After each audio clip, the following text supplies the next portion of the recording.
Entertainment to me, coming at you with another video. I got a man in here that does everything from writing to acting to modeling. I got my man Jante in the building. What's up, man? How you doing? How you doing? I'm doing all right, man. For those of people who don't know, tell me a little bit something about Jante for the birds. Well, just recently moved here from Illinois, here new to Atlanta. I originally came here. I used to visit here a lot, just visited in college and whatnot from breaks. So to Jackson State University. Came down. When I got here, I moved for my job. When I got here, me and my best friend, we used to write a lot on like these little stories and novels, and we thought like, what would it actually take to take that type of writing and flip it to a script mode, which actually got me interested in doing some of the acting, which you saw me like in Freefall and Kaleidoscope. Okay. Talk to me about your work on Freefall, because Freefall is a real dark drama. Talk to me about that.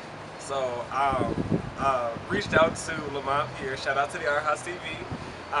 Reached out to him and just told him I was just interested in some of the work he did. I really like the cinematography they have on the show, and I really like the actors. I knew a couple of the guys that were on there. Like I just reached out and met them once and just kind of had a good feel for them. So I was really interested in seeing what the actual show and film production stuff like that was about.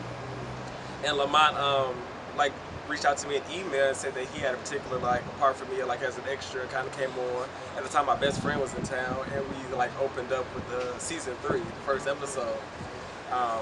He gradually, LaVard said, I let him know I was interested in more significant part. He kind of wrote me in, and now you see me in the roles with Giovanni as a little co-leader, and kind of getting into some mayhem and trying to mislead him away from some other things.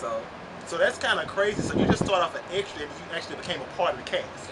A lot of people don't realize that rarely happens a lot of times. Yeah, the guys on the show are really great. They have a lot of support. They're really cool, laid back kind of guys, easy to talk to. And like I said, big shout out to LaVard. I just love the way things come together. Okay, wow. So you also talked about shout out to ARTHOUSE, excuse me, also did Kaleidoscope. Yes. Tell me about Kaleidoscope. So Kaleidoscope, so the role I have on there, my character on there is Real, and for Freefall my character is Surge, this co-leader. But Real on Kaleidoscope is kind of this younger guy that's part of this entertainment house, so to speak. Entertainment house. What's the entertainment? Exactly. And he's just, he's one of the messier ones, I would have to say. One that young, just kind of just doing it for fun and for kicks, and he's just kind of getting in the mix. But the actual Kaleidoscope concept, I really enjoy. Big shout out to Thomas Mackey. He's a great actor. Just really, the show reflects Thomas's character to reflect what a kaleidoscope is. You never know what the image is really going to set like. Different colors, different images, and one day he may be feeling one way, and another day he may be feeling the next, and just an interesting ride. Wow. So you got any other acting projects you're working on right now? As of right now, I just hope to kind of reach out. I've been really interested in some of the just spoiler. I'm really trying to get into that about him or anything Signal 23 is doing. I'm a big fan. I'd be an extra in these shows, but I'm also a big fan of these shows, like the web series shows, from Triangle to About Him to Kaleidoscope to Freefall. I just really love the fact that you could take scripts like that and kind of turn them and have this opportunity for us as these kind of LGBT indie actors. But yeah, that's anything Signal 23 is doing, Signal 23 TV, I'm all about.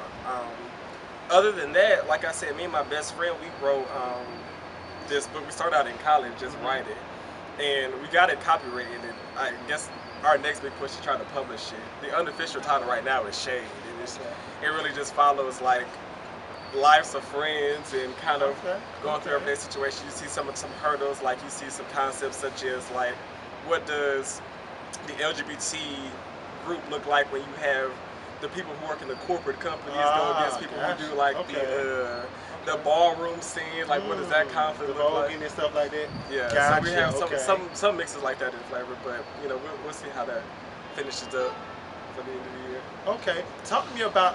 I saw on your Instagram you had what is it, the Kennedy Tyler series? Yeah, so talk to me about that a little bit. So the Kennedy Tyler series is how it first got started. Uh-huh. So the Kennedy Tyler character was kind of a characterization of my mindset and my thoughts back in college, as far as kind of being that age of innocence type of thoughts. Okay. Everything just kind of new and green, and really just trusting in what a relationship or romance really felt like. And then, like I said, we have like this 3-part series in this book called Shade, and it kind of has this evolution, so to speak, where there's like an age of experience moment. Okay. But yeah, like I said, the Kennedy Tyler series is how it first got started, and he's like just this hopeless romantic type of character. And he's got, of course, like the sarcastic friend, the money-hungry friend, the flirtatious friend. Like, he's got all these group of friends, and like what those type of personalities actually interact with in different type of scenarios. Like I said, you have different conflicts of underhanded, like money manipulation, people being boycotted, people being like blackmailed, just all types of things. But hopefully we'll get something published. I'm hoping by this year. That's one of my goals. One of your goals. Yeah. Okay, so now people don't understand. You also got to start in modeling. Talk to me about your modeling career. So I'm actually shy, like an introvert. So I started doing modeling, like for real, like in college, with the Insatiable Modeling Squad. And just kind of force myself in the limelight that way to kind of be judged. Because like modeling, to me, modeling is like the hardest thing to do. Like, you're forcing people to judge you based upon your body and your looks. Exactly. And like, if somebody critiques you, so say something's wrong with you, there's nothing you can do, like a quick fix to change it. A lot of us in this lifestyle critique each other so heavily. We're so opinionated on what makes an acceptable looking LGBT person or whatnot. And like I said, modeling is just a tough thing, so I got started that in college to kind of force myself to kind of be brave in that way. And it just kind of took off from there. When I first got here, I was supposed to be doing a show that got canceled. I forgot what was the title of it. I think it was like Closet something. But well, you got to realize sometimes one door closes, one other door opens. Absolutely. And a lot of people like me because I'm like tall. I guess you would notice, but I'm like 6'3", so like I do more like the runway type of shows. Exactly. It's just different. It's definitely different. And you talk about you being tall, because a lot of times I'm 6'3.5" too. So a lot of times when people talk, you actually met. You talk about seeing us with earlier. You actually met Gary LaVard. We're actually interviewed. Talk to me about actually meeting Gary LaVard. So Gary is really cool. I actually met him. They were showing an episode of About Him at the Rialto Theater. Okay. I think that's the Rialto. The theater downtown. And he was just a really cool, laid back. Like, he kind of like sat in the back and like kind of took the compliments. He was really humble. Like I said, a lot of these guys that you see on TV, like, to me, you would never, from the character they portray, you would never assume like they were so down to earth, easy to talk to, which really makes it comfortable for them to work with. But like a lot of these guys, like, I feel like everybody's been through the ARTHOUSEtv, so like I know you've interviewed Sherrod, Damien, Gary. I've talked to all of them. They're like really like easy going guys. I really appreciate it. So before we go, make sure you hit everybody on all those social media sites so they know where to find you. You can find me on Instagram, Twitter at AlexJante, one word, AlexJante. On Facebook, Alex Moncrief. If you type in Alex Jante, I should come up still. Yeah.